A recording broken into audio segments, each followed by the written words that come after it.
कहते हैं कुछ जगहें केवल खंडहर नहीं होती, वहां कुछ ऐसा छिपा होता है जो इंसानों की समझ से बाहर होता है।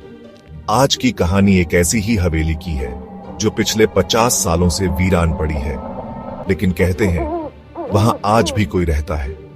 ये कहानी है कुंडा गांव की, जहां हर किसी की जुबान पर एक ही नाम था, ठाकुर हवेली।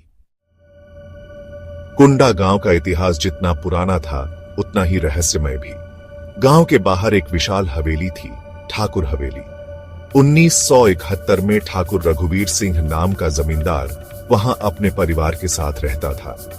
लेकिन एक रात उस हवेली में ऐसा कुछ हुआ कि पूरा परिवार गायब हो गया। कोई नहीं जानता कैसे, क्यों और कौन। उस रात के बाद से ठाकुर हवेली वीरान हो गई। लेकिन गांव वालों का मानना है कि हवेली आज भी खाली नहीं है। वहां कुछ है जो रात के अंधेरे में जागता है। आदित्य, एक यूट्यूबर जो सच्ची डरावनी जगहों पर जाकर वीडियो बनाता है, उसे कुंडा गांव के बारे में एक पुराने अखबार की कटिंग में पढ़ने को मिला। उसके बाद उसने तय कर लिया वह वहां जाएगा।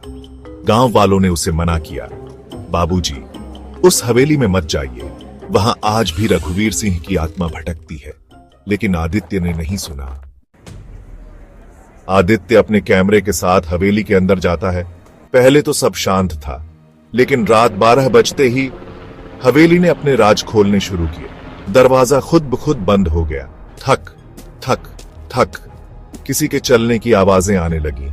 आदित्य, ये कोई मजाक है क्या? अचानक एक कमरा खुद खुल गया।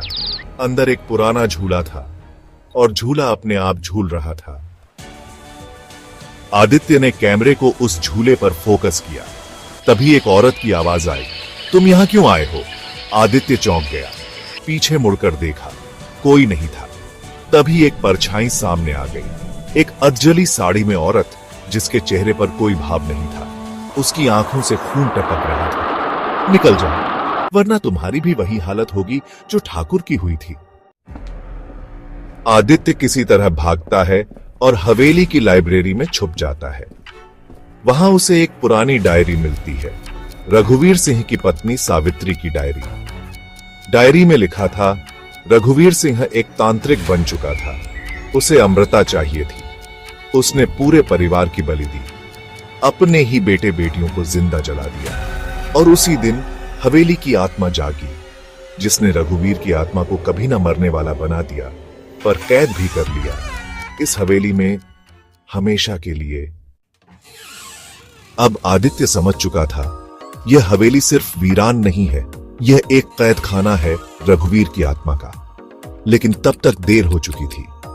उसके कैमरे में एक एक करके गांव के वो सारे लोग दिखने लगे जो कभी हवेली के पास गए थे और फिर कभी नहीं लौटे। अचानक बिजली चली गई। हवेली में घुप अंधेरा और वही आवाज, अब तेरी बारी है। आदित्य भागता है। हवेली का दरवाजा अब नहीं खुलता। तभी एक हाथ उसकी गर्दन पकड़ लेता है। रघुवीर सिंह की आत्मा। उसकी आंखें जल रही थीं और मुंह से राख निकल रही थी। रघुवीर सिंह, तेरे कैमरे में अब मेरा सच कैद है। अब तू भी यहीं रहेगा, हमेशा के लिए। अगली सुबह गांव के कुछ लोग हवेली के पास आते हैं।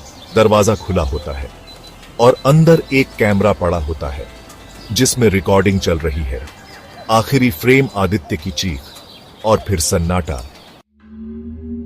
कहते हैं सच्चाई की तलाश कभी कभी इतनी महंगी होती है कि इंसान उसकी कीमत अपनी जान से चुकाता है। आदित्य की वीडियो आज भी उसके चैनल पर है, लेकिन कोई नहीं जानता उसने उसे अपलोड कैसे किया, क्योंकि वो तो कभी लौटा ही नहीं।